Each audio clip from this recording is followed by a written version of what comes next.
Welcome to Behind the Page, the Eli Marks podcast with John Gaspard and Jim Cunningham.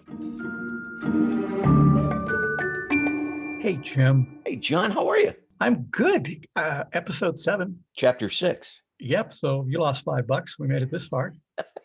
Well, let's just not rush to judgment. We have made it this far. And we're actually not to the end of the episode. So Exactly. Judgment, just hold it off a little bit. We'll have to check with Vegas on the over-under on making it to the end of episode 7. But it's great to be here. And I don't know what you're hearing on the street, but I've actually had, believe it or not, magicians, professional name magicians email me and say, hey, if you ever need me on the show, I'd love to be on, which suggests that they're listening. Somebody's listening, yeah. Somebody's listening, yeah. So this is going to be a really fun one. Last episode, Suzanne talked to us about Eugene Berger. So if you didn't hear that, go back and listen to that. If you go back to episode 1, Jim had some great memories of Eugene. And he was one of the 2 major influences for the Uncle Harry character in the Eli Marks series. The other major influence, as I think we've mentioned, was also a Chicago-based magician, Jay Marshall. I was lucky enough to sit down with Jay's son, Sandy, and talk to him about his dad. Sandy wrote a really terrific book about his father called Beating a Dead Horse, The Life and Times of Jay Marshall. I read that book before I started working the series, and it was just invaluable when it came to giving a sense of a magician of Harry's age, the sorts of things he went through in his career to have a career. So if you get a chance, track down that book, Beating a Dead Horse, The Life and Times of Jay Marshall. Yeah, I think it was critically acclaimed too. I mean, probably has applications for people straight across the board rather than just like you and me, magic aficionados. I think real people. Not that we aren't real people. I don't mean to imply that, of course, John. I don't know, maybe a little bit. But it's quite a good read, regardless of your magic interest. It's just fascinating as this guy walks through his career, and he had a great career. He did, as his son. Yeah. Emmy Award winner. Yes. I have a regional Emmy, if that counts for anything. All right, don't say anything. Just move on. Just never mind. I'll show it to you some point. And you know what? The interview, because I listened to it after you did it. Unfortunately, I was unable to be a part of the interview. I was taping something else that day and couldn't sit in. And I regret that. I regret never. These interviews are as much fun for me as they are for anybody who's listening to the show. I love chatting with these magicians. So I'm sorry I missed chatting with Sandy, but the interview is terrific. Yeah, he's great. Besides those Emmy Awards, he's got 40 years experience as a writer, a director, producer, and actor. He actually produced a Max Maven live show at one point. And he's, of course, no stranger to magic. His grandfather was Al Baker. The great Al Baker. And his father's Jay Marshall. I think right now Sandy's dividing his time between New York, where he's producing Broadway shows, and Chicago, where he still owns Magic Inc., which his father and stepmother ran for many, many years. It was really great talking to Sandy about his dad. Sorry you weren't there to hear it, but I'll hit play here and you can hear what he had to say. I jumped right in when we started with my key question. So can you just give me sort of a general elevator speech of who was Jay Marshall? Well, interestingly, he was a mystery. He was a very knowledgeable guy, had vast interests.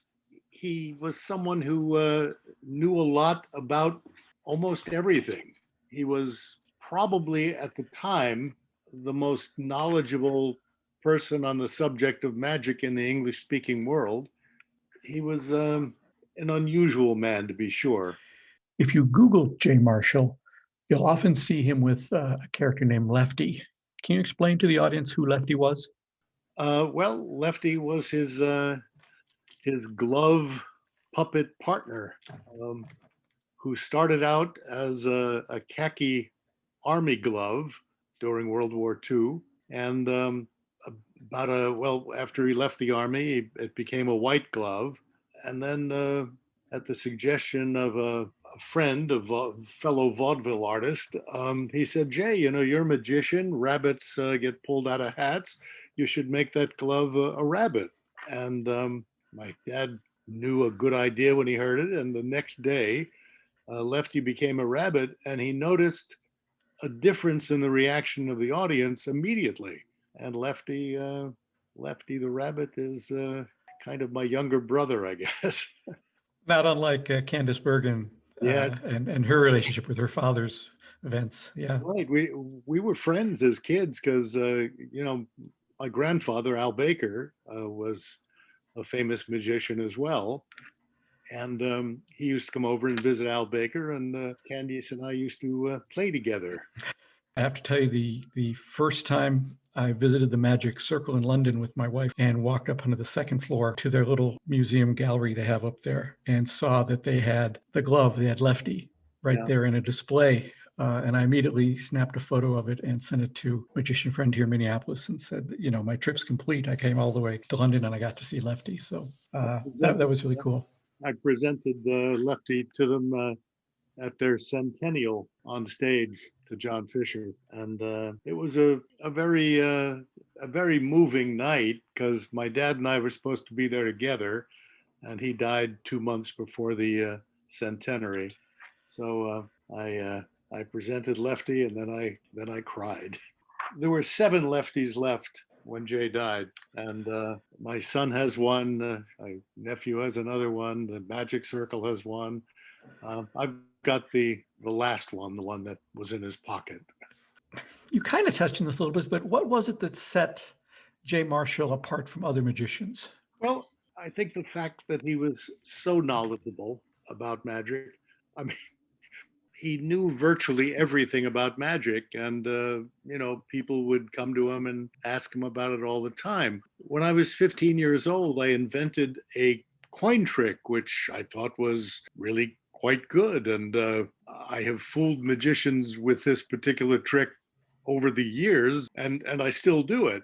Anyway, when I showed it to my father, his reaction was, "That's all right as far as those things go," and I got to tell you, from my dad, that was high praise because he was always a very hard marker, especially when it came to magic. Yes. I was just talking with my co-host this morning. We're talking about Eugene Berger, and I said, I'll be talking to you this afternoon. And Jim wished he could be here, but he's at another recording right now. But he talked about that when Eugene redid his gypsy thread routine, that your dad didn't like it and had no problem telling him that he didn't like the changes he'd made to the gypsy thread routine. And he kind of had that reputation of he spoke his mind. Yeah, well, my dad was absolutely wrong about that. Eugene's gypsy thread routine was maybe the best ever, but I got to tell you, my dad was usually right about things, but he was occasionally very, very wrong. And I'll give you 3 examples. Please. Well, he once worked with Edie Gourmet.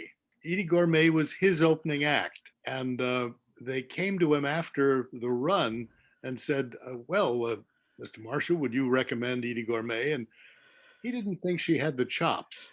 So no, he wouldn't do it. He told me when I was a teenager, now I have to stand in line for her autograph just like everybody else. The other one was maybe the biggest. He didn't think the Beatles were going to make it. He said, they're on Ed Sullivan's show 3 weeks in a row. They're going to find when they go back to England, no one's going to remember them. This is the first time I disagreed with my father about something with regard to show business. And he was all over me like, oh yeah, what do you know? You've been in the business for 2 weeks. I've got 25 years experience. Well, I reminded him of this back, around 1990. And he laughed and said, all right, I'm going to give you that one. Now, the third example is me. He didn't think I had the chops to be in show business, but after 7 Emmy nominations and 2 wins, he eventually capitulated. It took him that long, yeah.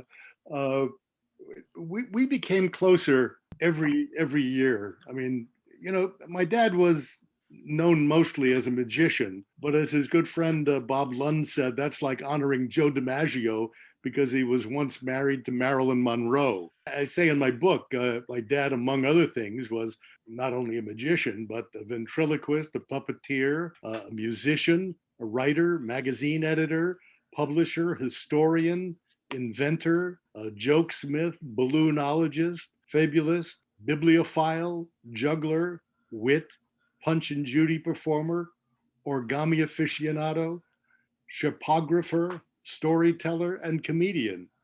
He did all of these things and he did them well.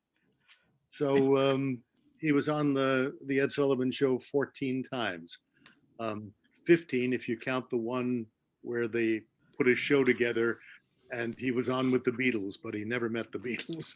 But they did a compilation show, and that was his 15th appearance, although he physically was only on 14 times, which was still a pretty good run over the course of 20 years. Well, he was last on, I think, in 1968. And one of his funny lines was, the last time I was on the Ed Sullivan Show was 10 years ago, which is why I thought it was the last time I was on the Ed Sullivan Show. Oh. Did he ever talk about how he prepared for those performances? He never did. And sometimes you couldn't prepare for them because, Ed Sullivan would say, I want 7 minutes. And, well, I have more. No, just 7 minutes. That's all we need. And then when my father was on the show, just about to wrap up, Sullivan held up a sign, do 12. And my father just dug out jokes, and he revamped what he was doing right there on the spot, but he didn't bring what he would have brought. He would have brought maybe Trouble Wit or one of the other things that he did, but Sullivan left him out of the cold, and that performance is really quite something to see. But it sounds like he pulled it off. Oh yeah, he did. He always did. The book I wrote about him is called Beating a Dead Horse, The Life and Times of J. Marshall. Well, he picked the title Beating a Dead Horse. I rather didn't like the idea. He said, you can't write the book until I've croaked. I said, oh, great, you'll be dead and the book will be called Beating a Dead Horse. That's funny. And he said, look, I did the same act for over 50 years. What else are you going to call it? So I added the subtitle, The Life and Times of J. Marshall.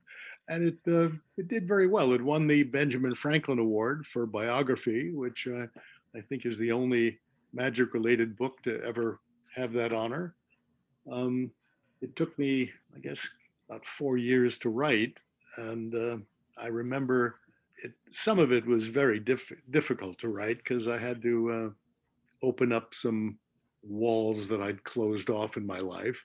Mm-hmm. But when I finished writing the book and I put the last period on, I sat there and cried for an hour. I just wept. So that was an interesting thing I didn't see coming. When my dad died, the knowledge-based magicians, they say when someone dies, you lose a library. And someone said when my dad died, we lost the Smithsonian Institute. Johnny Thompson was someone who had that kind of knowledge. Mm-hmm. And now Johnny is gone. And, you have, I guess, Max Maven is certainly up there. Yeah. With people who are knowledgeable. What was your father's demeanor behind the counter when he was dealing with customers? He was himself. He really, he was very much himself. Didn't suffer fools gladly. And he was always a prankster. I remember when Dick Cavett told me when he came in the shop for the first time, my dad, did the thing where you're seemingly walking downstairs.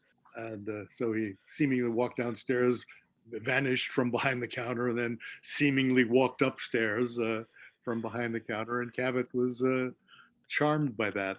So I know you wrote a whole book on him, but is there one story about your dad that sticks out as emblematic of who he was? Well, yeah.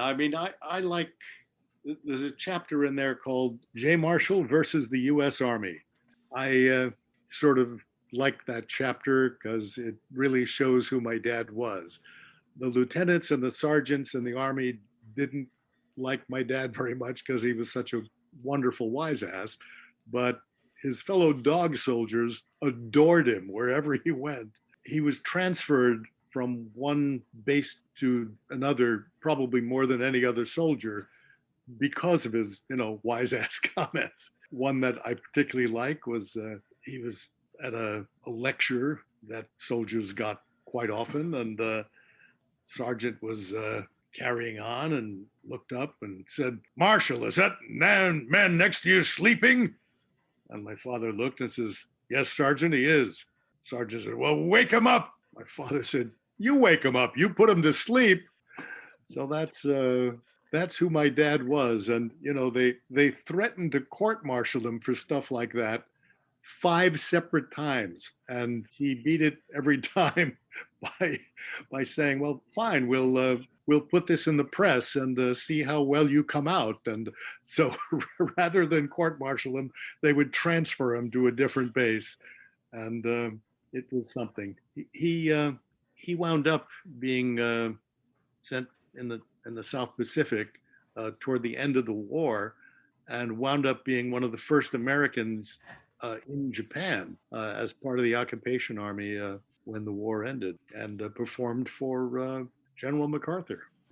My dad did a thing where he was with the cavalry, the tank corps in essence, and he had to go from one base to another in Japan, and he didn't like the idea of being in a tank schlepping across Japan for 5 hours. So he said, "Do I have to get in the tank, or is it just showing up at the base that's important?" He said, "Listen, if you show up at the base and can check in, get there any way you want." So instead of getting in the tank, my father took a train, and here's an American soldier with his weapon slung over his shoulder, reading a book on a train with every eye on him, all of the Japanese people looking at him. This is only a couple of weeks after the war had ended, and he suddenly realized maybe this wasn't such a good idea. And he told me he was reading a book, but he wasn't sure if he ever turned the page. But he did make it to the base on time. So how do you think the magic world and the world in general will remember J. Marshall? Well, I think, if you entered magic in the last 15, 16 years, you have no idea who J. Marshall was. Unless you're something of an historian, you go and pick up my book or read about him in some other form. But those that knew him, those that worked with him, I think remember him very fondly as someone who was so completely knowledgeable about magic and other subjects as well. His knowledge was extraordinary. And as I say, he was usually right. I flatter myself to think he was wrong about, my future in show business as well as the Beatles and Edie Gourmet. But most of the and by the way, Eugene Berger's Gypsy Thread, who was great. My dad's routine with Lefty was the tightest 8 minutes in show business, and he was a very funny man. People, I think of him that way. He was a genuine wit, and I learned a lot from the old man. But the thing that impressed him most was when we were at Sardi's together once, and the bartenders all knew my name. More than winning Emmys, more than anything else, the fact that at Sardi's the bartenders knew who I was, that impressed my father more than anything.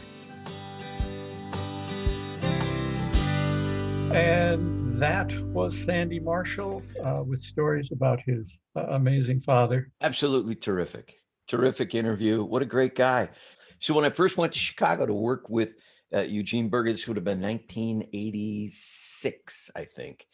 He took me, as I'm sure he took everybody who came to town, to meet J. Marshall at Magic Inc. And it was great. I spent virtually no time with him except for while he was behind the counter. I kind of watched, and bought a few things and chatted with him, but he had a real Groucho Marx vibe to him. When I watched him talk to people and interact with people, he even looked a little bit like Groucho from You Bet Your Life days, that sort of with the gray mustache. Yeah, right. And the glasses.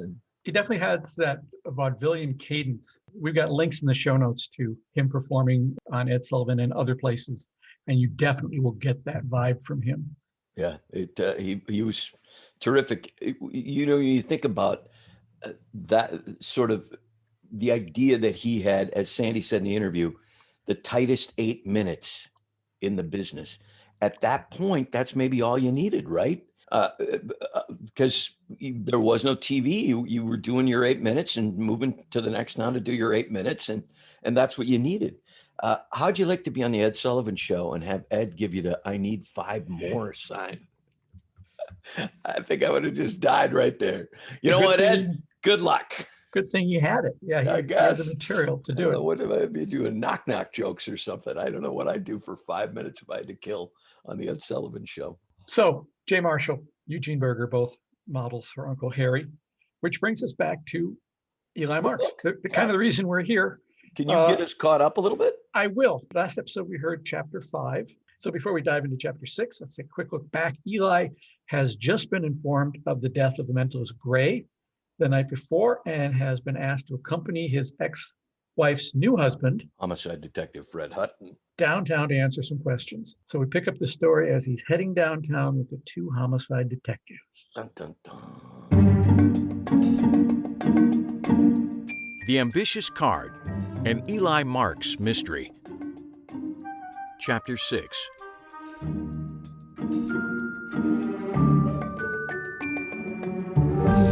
The drive downtown was mercifully a quiet one. Before leaving the shop, I yelled up to Harry that I was going out for a few minutes. We were gone from the store before he had made his way down the steep stairs from his apartment on the second floor. I try to limit the number of times he has to go up and down those stairs in a day, but this additional trip couldn't be helped. I was informed that I was officially a person of interest and was being brought in and held for questioning. If you read between the lines on that, which I was doing, it was pretty clear that homicide detective Fred Hutton was convinced that I had killed Gray. He was just waiting for me to break down and admit it. I wasn't being charged, he explained. I was being held, which sounded like semantics to me, since either way, I couldn't go home. However, he had the gun and the badge, and all I had was charm, and that was waning. So I kept my mouth shut and did what I was told. Even though I wasn't being officially charged, I still had to be fingerprinted and had to surrender all my personal effects at the property desk before they put me in a room and began to beat me with a rubber hose, or whatever they're using nowadays. Should we lock him up in some special way? The uniformed officer in charge of processing me had addressed the question to homicide detective Fred Hutton, but he included a sidelong glance in my direction. Well, what do you have in mind? I don't know. He's a magician, right? Homicide detective Fred Hutton responded with a disgusted grunt. So they say. Well, I see these guys break out of jail cells all the time on TV. I'd hate to have something like that happen on my watch. The young cop stole another glance in my direction. These guys are tricky. He held out a large manila envelope and gestured that I should turn my pockets out and drop my belongings into the packet. I don't think we're dealing with Houdini here, homicide detective Fred Hutton said as I deposited my wallet, iPhone, keys, 40 cents in change, and the deck of cards I always carry into the envelope. I think the worst he might do is fill the holding room with balloon animals. He chuckled at his own joke, but I refused to give him the satisfaction of a smile. Then I checked one last pocket and found 3 sad, flaccid balloons. I wordlessly added them to the envelope. They put me in a small, airless room that held a table, 2 chairs, and a wooden bench that sat along one wall. For some reason, the room smelled of cheese, and old cheese at that. A digital audio recorder was permanently attached to one corner of the table. Homicide Detective Fred Hutton's partner, a vertically challenged troll of a man who introduced himself as Homicide Detective Miles Wright, was handling the questioning, while Homicide Detective Fred Hutton sat in a corner, glaring at me. Instead of good cop, bad cop, I was apparently stuck with tall, stupid cop, short, angry cop. Just my luck. "So, Mr. Magician, how well did you know the victim?" Miles asked after flipping on the recorder and stating the time, date, place, and participants involved in the interrogation. "Not well enough to stab him through the eyes," I said, figuring what did I have to lose. "So, you know how he was killed? Interesting," he said, almost deciding to sit in the chair opposite me. He changed his mind at the last second and started a slow, circular trek around the table. "Yeah, your partner told me all about it. I believe you were standing behind him at the time, but I wasn't sure if it was you or one of the neighborhood kids. He's a big guy." Miles ignored this jab and continued. "You haven't answered my question. How well did you know him?" I shrugged. "I've seen him around. I know him by reputation more than I know the man himself." "And what was his reputation?" "Depends who you ask." "I'm asking you." I leaned back in my chair, glanced over at Homicide Detective Fred Hutton, who was staring at me with an intensity that made me think he looked more confused than focused. He was a fake psychic, a fraud, and not a nice guy. He made a lot of money being that way. I didn't know him well, but if I had, I'm sure I would have thought even less of him.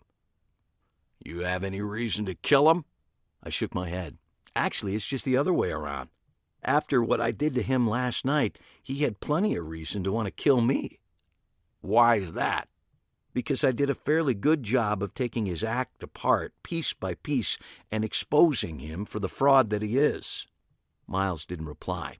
He sat down and took a large, official-looking envelope out of the file folder he'd brought in with him. From that envelope, he took a small, sealed, clear plastic evidence bag. The label on the front of the bag, which was filled in with an illegible scrawl, blocked the contents of the carrier from view.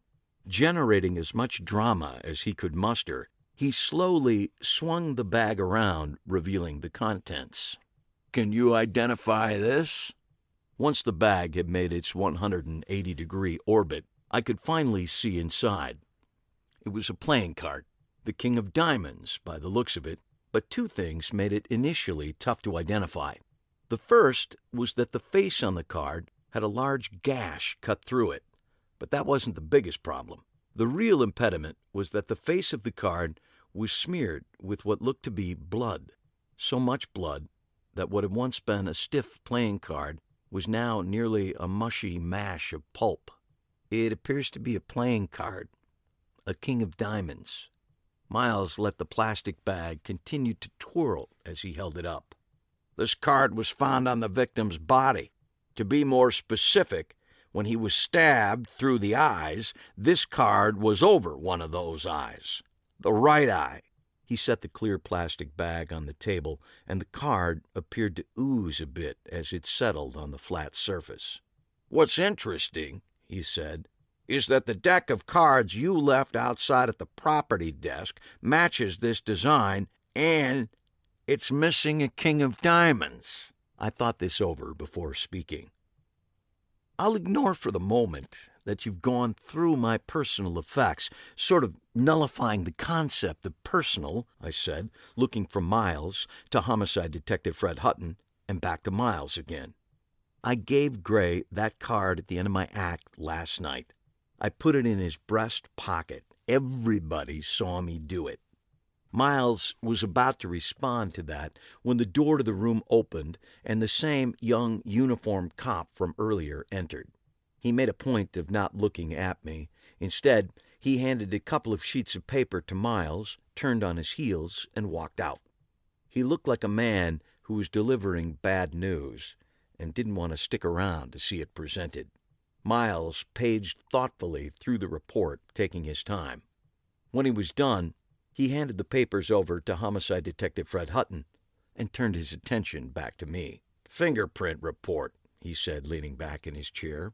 "Seems your fingerprints are on the murder weapon. A letter opener of some kind." "I remember it," I said, not liking this turn of events, but doing my best not to let that show. "I used it at the program last night. 200 people in the audience saw me handle it." "Don't forget it was on television as well," Miles added, "the local PBS station."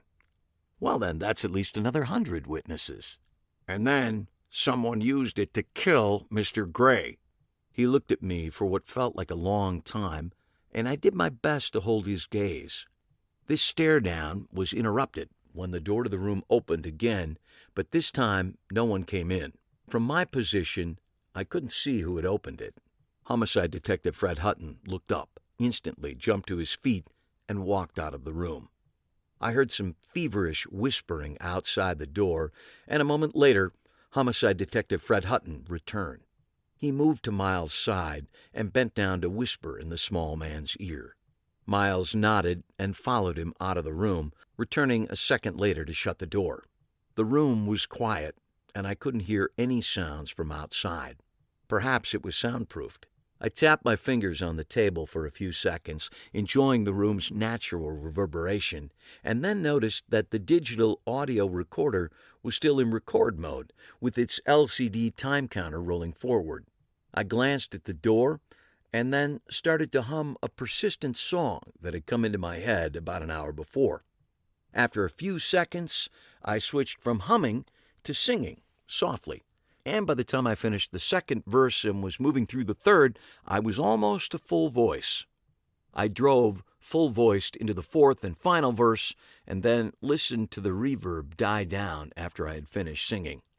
My timing was perfect, for at that moment the door swung open and Miles came back into the room. "That's all we'll need from you today, Mr. Marks," he said in a practiced tone. "Thanks for coming down." 10 minutes later, I was walking down the steps into the echoing North Rotunda of City Hall toward the large and impressive Father of Waters statue, a marble monstrosity that completely overwhelms the lobby and makes you feel that you've just stepped into a Jason and the Argonauts movie. On any other day, that might have been an appealing prospect, but at the moment, I wasn't in the mood. All of my personal effects were safely back in my pockets, with the exception of the deck of cards. Apparently, the police wanted to hang on to it, perhaps for a card game later in the day, which was fine with me. Like any working magician, I have a case of cards in the basement and wouldn't miss that particular deck.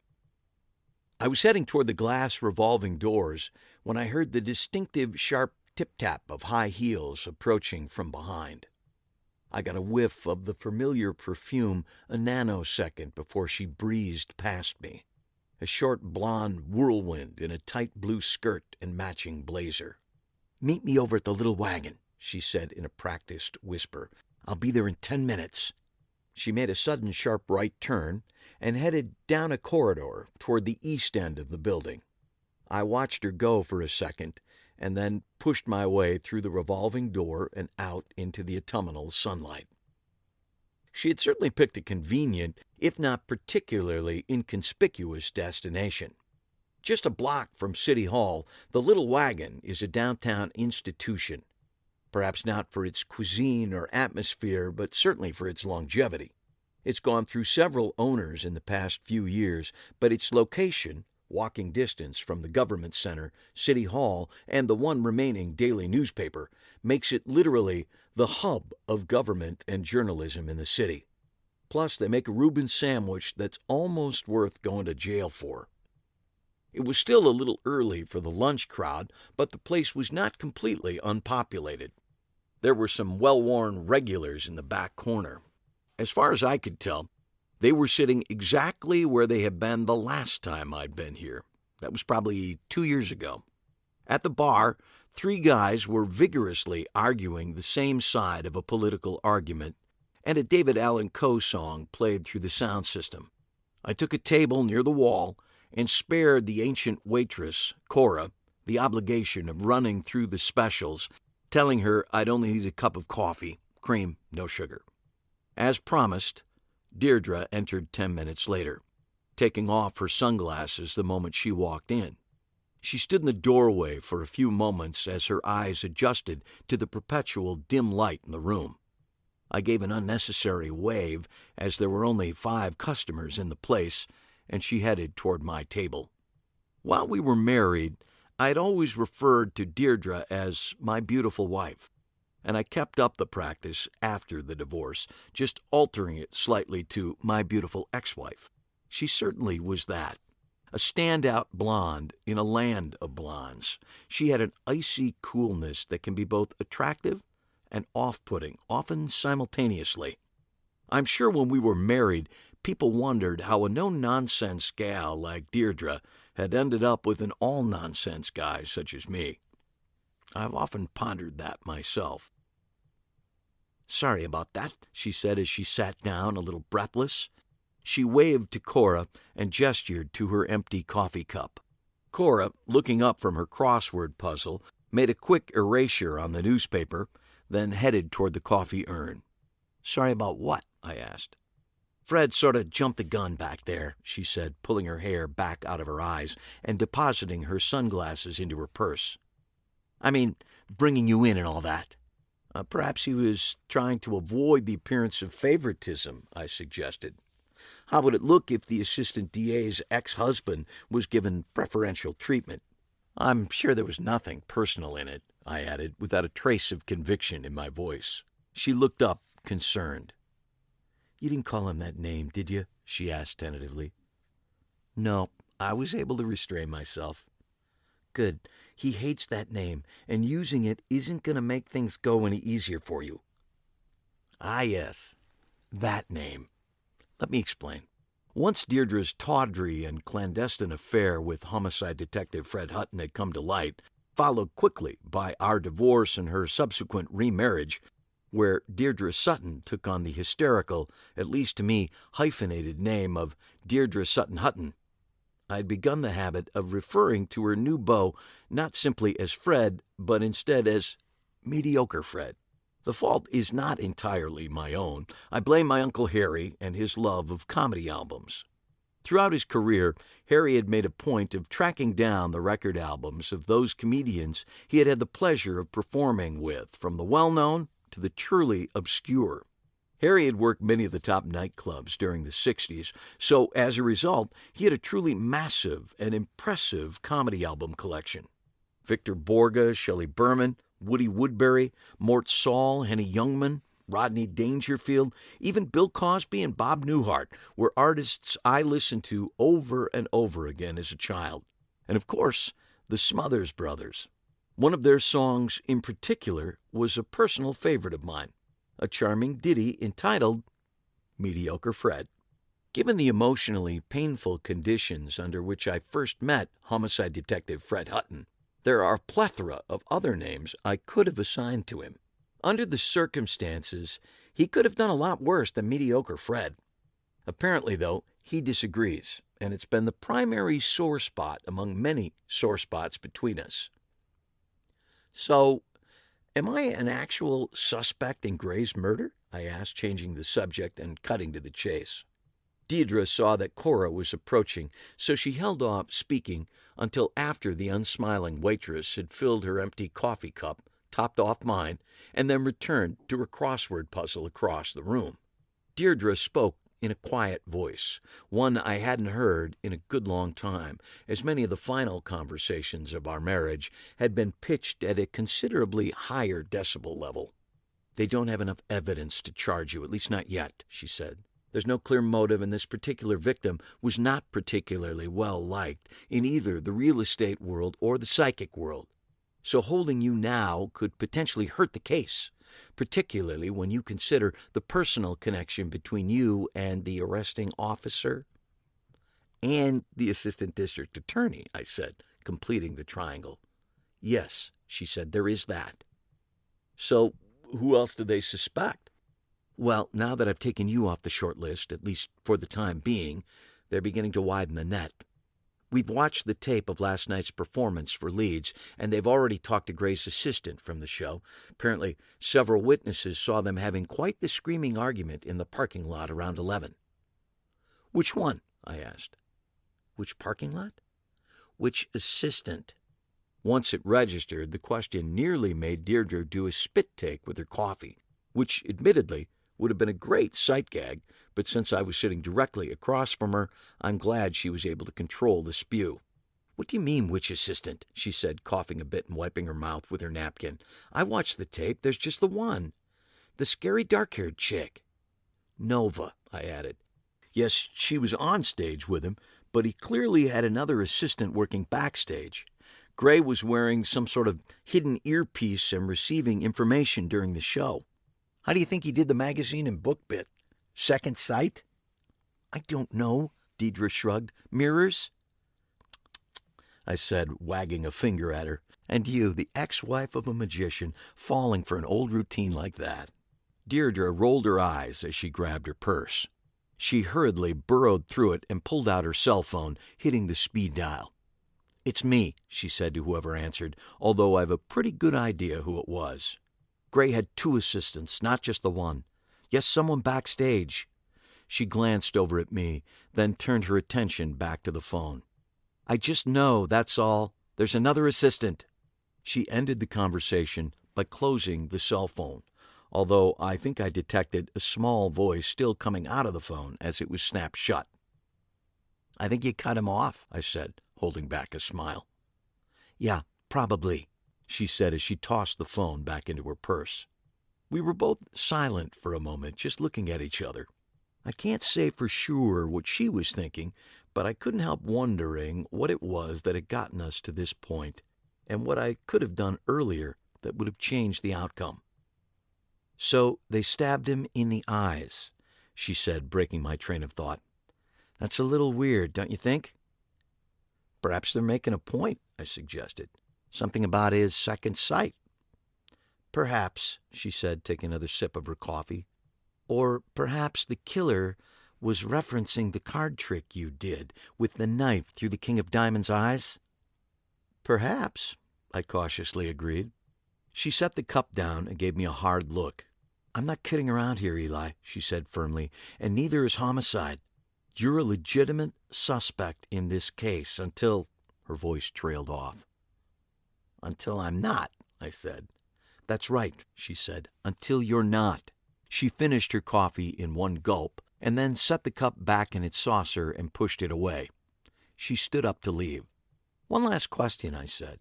The audio recording of the interrogation I just went through. What happens to that? She grabbed her purse off the corner of the chair and began to dig through it. They burn it to a disc and then have it transcribed, she said. And then? Then the interrogating officers sign off on it and it goes into the file. If it's needed in court, they'll pull it out and send it over. So the interrogating officers read everything that was on the recording? She had found her sunglasses. They're supposed to, she said. Why do you want to know? No particular reason, I said casually. She gave me a puzzled look and then turned and headed toward the door, disappearing out of the dim room into the bright sunshine on the street outside.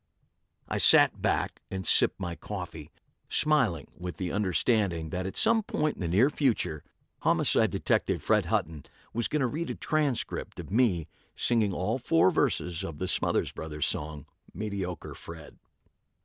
You can't buy satisfaction like that.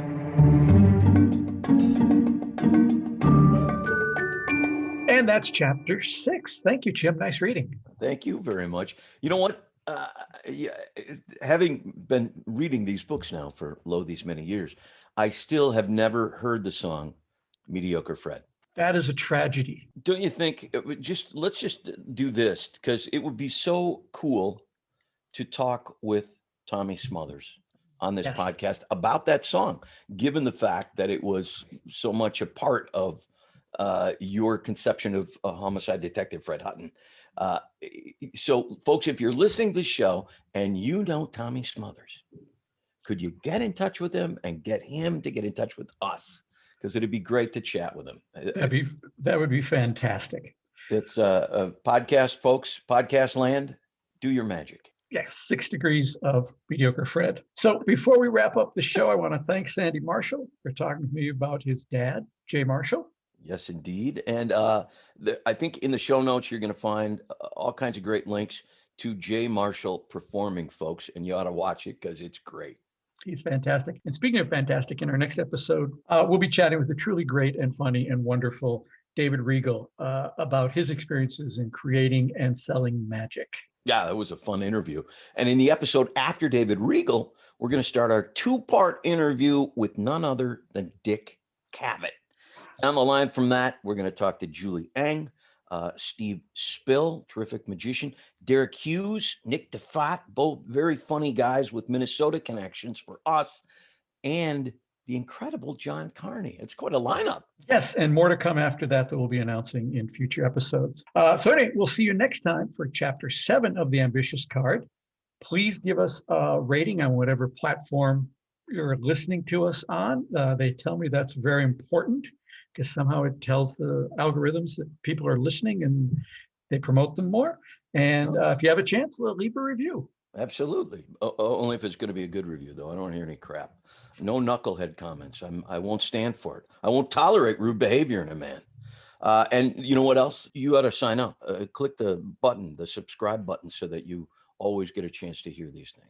So before we go, we're going to see you out with Jay Marshall and Lefty singing a bit of If I Had My Way from the Ed Sullivan Show. So enjoy this, and thanks, everybody. We'll see you soon.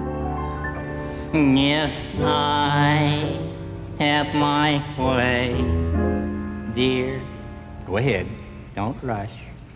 Whatever there'd be, they're watching your lips, never mind. Your lips are moving. Sing the song. A garden of roses. Catch that? I caught that. I rolled the R. I know you did. Now, please. Glad you brought that up. Sing the song. For you, you're off key. 1,001 things, dear, I would do just for you, just for you. Once more. Once more. Just for you. Just for you. Second part. If I had my way, dear. Kiss me, sing a song, and sunshine I'd bring every day. You would rain. Give me the voice I started with. All alone, like a queen on a throne. Would you clear your throat? Thank you. If I had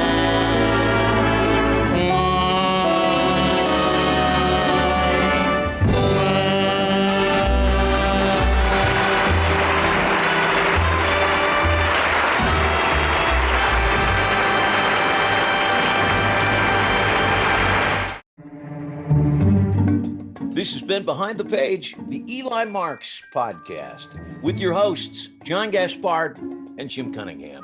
Produced by Alberts Bridge Books at Grass Lake Studios. Thanks for listening.